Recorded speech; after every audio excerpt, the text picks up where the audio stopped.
Good morning प्यारे बच्चों question number 8 ले रहे हैं एक्सरसाइज 2.4 से। और बहुत ही ज़्यादा महत्वपूर्ण क्वेश्चन है। ये क्वेश्चन आपको कंपटीशन एग्ज़ाम में भी पूछा जाता है, चाहे क्लरिकल एग्ज़ाम हो या अदर एग्ज़ाम हो, इससे ऊपर जो भी एग्ज़ाम्स होती है उसमें इस टाइप्स के क्वेश्चन आपको पूछे जाते हैं। इसको अच्छे से समझिएगा। क्या कहा है देखिए, half of a herd of deer are grazing in the field and 3/4 of the remaining are playing nearby. The rest 9 are drinking water from the pond. Find the number of deer in field. तो देखिए बच्चों, यहाँ पर क्या कह रहा है, find the number of deer in the herd. वो हर्ड से मतलब वह एक हिरणों का झुंड है।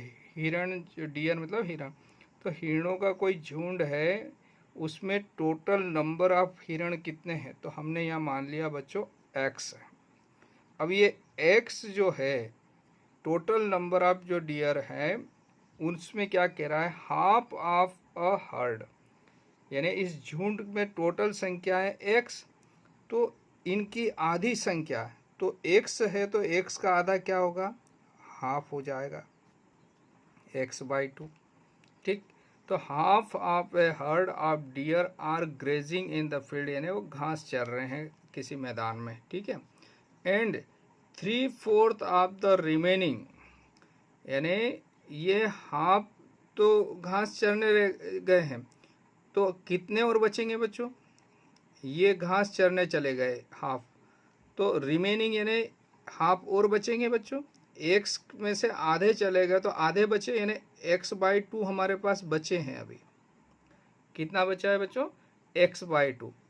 इस x/2 का ये क्या कह रहा है, 3/4 ऑफ रिमेनिंग, यानी आधे जाने के बाद जो बचे हैं आधे, उनका 3/4, यानी x/2 का 3/4, तो यहाँ हो जाएगा 3/4 of x/2 are playing nearby, यानी वहाँ उछल कूद कर रहे हैं वो हिरण के बच्चे या जो भी हिरण है। ठीक है ना, तो यहाँ तक समझ में आया बच्चों।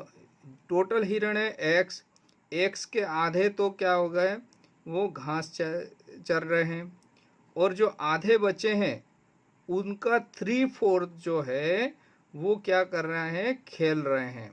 ठीक है, द रेस्ट 9, अब टोटल जो बचे हैं बच्चों वो क्या कह रहा है, रेस्ट 9 आर ड्रिंकिंग वाटर, तो बचे हुए 9 ही है, जो 9 बचे हैं वो पानी पी रहे हैं फ्रॉम द पॉन्ड। अब तो ये सारे, अब लास्ट में क्या, find the number of deer in the heard. तो देखिए टोटल हिरण कितने थे, एक्स, एक्स में से आधे कहाँ चले गए बच्चों, घास चरने गए ये आधे। फिर बचे कितने आपके पास, आधे चले गए तो आधे बचे, आधे में से 3/4 क्या कर रहे हैं, 3/4 वहाँ पर खेल रहे हैं। तो और फिर 3/4 के बाद कुछ जो बचे हैं 1/4, यानी तो 1/4 जो है वो है 9, तो 9 आर ड्रिंकिंग वाटर, तो 9 उसका ड्रिंकिंग कर रहे पानी को। तो ये सब मिलाकर कितने हो गए बच्चों, ये सारे हिरण मिलाकर हो गए आपके एक्स हो गए। समझ में आया बच्चों, ये सारे हिरण मिलाकर कितने हो गए। ये एक्स को अलग अलग भागों में बोला, तो ये खेलने गए हैं भैया, ये घास चर रहे, ये खेल रहे हैं, और ये पानी पी रहे हैं, ये सब मिलाकर है उनका झुंड हिरणों का, वो है एक्स बच्चों। तो प्यारे बच्चों, इस क्वेश्चन को मैं आपको दो तरीके से बता रहा हूँ। एक सबसे इजी मेथड बता रहा हूँ, अगर आपको बहुत जल्दी किसी कंपटीशन एग्ज़ाम में इस सवाल को करना है तो इस प्रकार से भी हल कर सकते हैं, और ये भी करेक्ट मेथड है। देखिए मान लो टोटल हिरण की संख्या जो झुंड है वो एक्स मान रखी है हमने यहाँ पर, तो ये टोटल हिरण है, मान लो ये कितने हैं, एक्स। तो एक्स में से आधे जो हिरण हैं वो कहाँ पर चले गए हैं, घास चरने, तो आधे का मतलब हुआ ये एक्स का आधा भाग इधर और ये आधा भाग यहाँ बचा। समझ गए बच्चों, ये आधे हिरण कहाँ चले गए, घास चरने, तो आधे बचे ना, ये x/2, तो मान लो ये x/2 यहाँ से यहाँ तक, ये आधे अभी x/2 बचे हैं यहाँ पर, ये आधे घास चरने चले गए, है ना, ये ग्रेजिंग द घास हो जाएगा। तो और ये रिमेनिंग हो जाएंगे, ये कहाँ पे घास चरने चले गए तो ग्रेजिंग लिख देते हैं हम यहाँ, GRAZING, ये ग्रेजिंग हो गया। तो ये रिमेनिंग हुआ, ये x/2 क्या हो गया, रिमेनिंग, ये बचे हुए, ये रिमेनिंग डियर है। तो कितने बचे, x/2 बच्चों। तो अब ये x/2 हमारे पास है, यहाँ तक समझ गए बच्चों। अब वो क्या कह रहा है, x/2 में से 3/4 ऑफ द रिमेनिंग, ये रिमेनिंग के 3/4 यानी इसके टोटल 4 भाग करते हैं, 4 में से 3 भाग जो है ये क्या कहाँ चले गए बच्चों, ये 3 भाग है यहाँ से, तो 1 भाग जो है हमारे पास बचा, ये 3 भाग जो है यहाँ से लेकर यहाँ तक के ये चले गए हैं खेलने, प्लेइंग, है ना। तो ये वाले भाग जो है यहाँ से लेकर यहाँ तक का जो भाग है ये प्लेइंग कर रहा है यानी खेल रहा है, इतना भाग खेलने चला गया। तो ये खेलने चला गया यानी इस x/2 टोटल है तो इसके 4 भाग हो गए, तो x/2 का 3/4 तो खेलने चला गया, तो ये जो बचा है ये कितना बचा, ये बता सकते हो क्या। तो इस x/2 का ये वाला जो भाग है ये 1/4 है, ये 3/4 खेलने गया x/2 का, x/2 का कितना 3/4 जो है वो खेलने चला गया, 3/4 खेलने गया है। तो बचा कितना है, x/2 का 1/4 बचा है, ये 3 भाग खेलने चले गए तो 1 भाग बचा है, तो 1/4 बचा ये। अब अकॉर्डिंग टू क्वेश्चन क्या दिया है बच्चों, अकॉर्डिंग टू क्वेश्चन गिवन कि 1/4 जो बचा हुआ है वो है 9, इसने लिखा the rest 9 are drinking water. तो जो ये बच्चे हैं ये पानी पीने गए ना, ये क्या कर रहे हैं, ड्रिंकिंग कर रहे हैं ना, क्या कह रहे हैं, ड्रिंकिंग कर रहा है या पानी पी रहा है। तो कितने पानी पी रहे हैं, इस x/2 का 1/4 जो बचा हुआ, तो बचा हुआ भाग है 1/4 x/2 का, वो है 9 है। बस ये सवाल हो गया आपका यहाँ से। तो यहाँ से हमने सॉल्व करा इस क्वेश्चन को, तो दिस इम्प्लाइज हो गया x/8 इज इक्वल टू 9, तो x इक्वल टू 9 इंटू 8, तो x इक्वल टू 72। तो टोटल हिरण की संख्या आ गई आपकी 72 और यही आपका रिक्वायर्ड आंसर है। ये फर्स्ट मेथड मैंने आपको बता दी, सबसे इजीएस्ट मेथड है, आप इसको सॉल्व करके कर सकते हैं या फिर अनदर मेथड और बता रहा हूँ मैं, तो उसको भी देख लीजिए।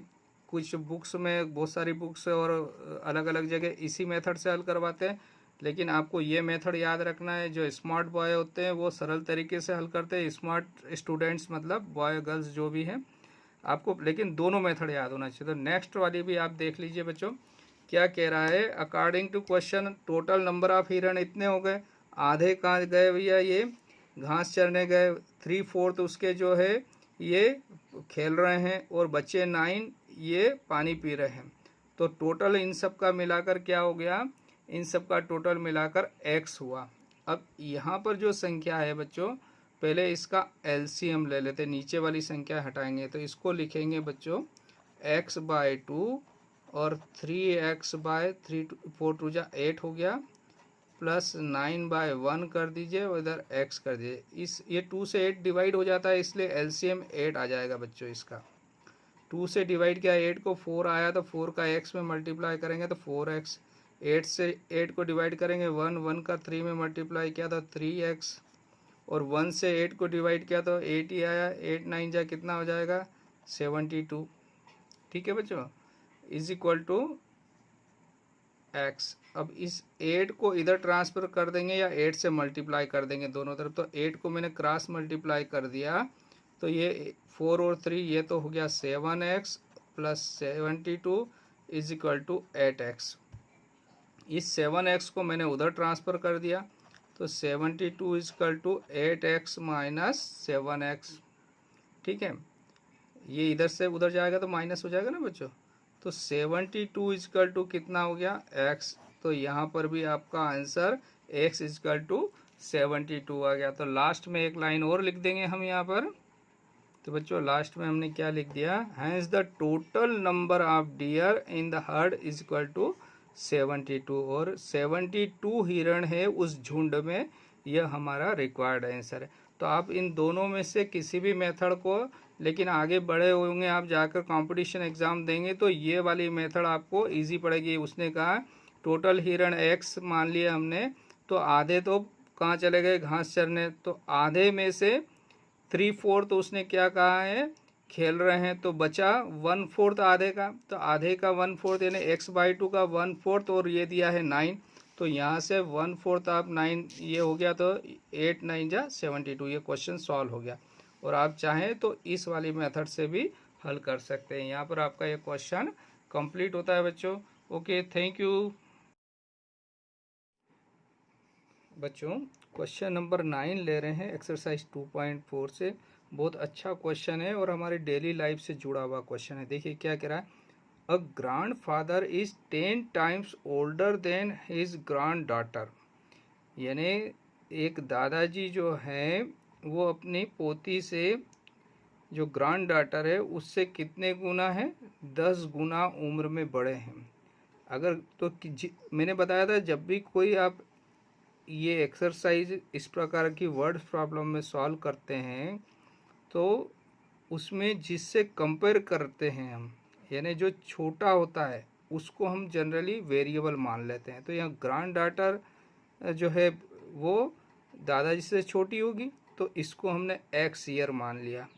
तो दादाजी इसके 10 टाइम्स है, ग्रांड फादर जो है इसके 10 टाइम्स है, तो ग्रांड फादर जो हो जाएगा वो 10x ईयर, इनकी प्रेजेंट एज हो जाएगी। दोनों की प्रेजेंट एज क्या हो गई, x ईयर और 10x ईयर। आगे क्या कहा, he is also 54 year older her, यानी जो दादाजी है इससे कितने गुना, यानी कितनी उम्र में कितने बड़े हैं, 54 ईयर बड़े हैं। ओल्डर देन मतलब उनकी उम्र उसकी जो ग्रांड डॉटर है उससे 54 वर्ष अधिक है, किसकी, दादाजी की।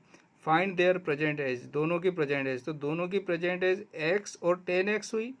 तो अकॉर्डिंग टू क्वेश्चन क्या कह रहा है, ये तो हमने लिख लिया यहाँ से 10 टाइम्स दादाजी हो गए और इसकी एज x मान ली। ये वाली जो कंडीशन है इसको हम यहाँ पर नोट कर रहे हैं, he is also 54 year older her मतलब जो ग्रांड डॉटर है उससे 54 ईयर ये बड़े हैं।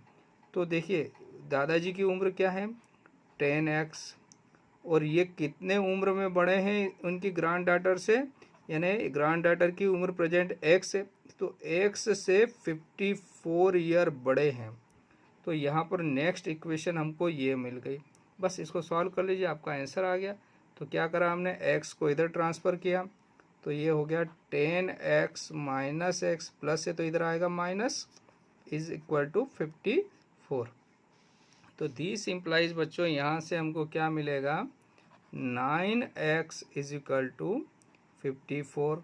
ये 9 से दोनों तरफ डिवाइड कर दिया हमने, तो यहाँ तो मिला x और ये हो गया 54/9, और 9 से 54 को अगर डिवाइड करेंगे तो 6 आंसर आएगा। तो यहाँ से x is equal to 6 year जो है वो एज आ गई, 6 ईयर्स किसकी उम्र आ गई बच्चों, ये जो ग्रांड डॉटर है ना। तो दादाजी की उम्र निकाल लेते हैं हम। तो दादाजी की उम्र क्या है 10 टाइम्स, तो दादाजी की उम्र आ जाएगी 60 ईयर्स। तो बच्चों आंसर के लिए हम क्या लिख देंगे, granddaughter's age is equal to x है, तो x का वैल्यू 6 आया, तो 6 ईयर्स तो ग्रांड डॉटर की एज हो गई बच्चों। और ग्रांड फादर जो है वो है 10x, तो 10 × 6 मतलब 60 ईयर उसके दादाजी की उम्र हो गई। तो इस क्वेश्चन को एक बार और देख लीजिए, बहुत इंपॉर्टेंट क्वेश्चन है। क्वेश्चन नंबर 9 में क्या कहा है, जो ग्रांड फादर है वो ग्रांड डॉटर से 10 टाइम्स ओल्डर है, यानी 10 गुना। तो ग्रांड डॉटर जो है अगर उसको x मानते हैं तो ग्रांड फादर 10x हो जाएंगे, 10 गुना हो गए इसके। फिर अगली कंडीशन क्या कहा, he is also 54 year older, older यानी उम्र में ज़्यादा है, इतने वर्ष ज़्यादा उम्र है उसकी, उनकी दादाजी की। तो किससे, ग्रैंड डॉटर से। तो दादाजी की उम्र अभी कितनी है 10x। तो ये जो है ग्रैंड डॉटर से कितने बड़े हैं 54। तो यहाँ से इक्वेशन बैलेंस हो गई। अब इसको सॉल्व किया तो x इजकल टू हमारे पास 6 आया। तो ये x क्या था ग्रैंड डॉटर की एज। तो x इजकल टू 6 ईयर आ गया। तो ग्रैंड फादर जो है वो 10x, तो 10x से क्या हो गया 60 ईयर ग्रैंड फादर की एज हो गई। तो यहाँ पर आपका ये क्वेश्चन कंप्लीट होता है बच्चों। Okay, thank you.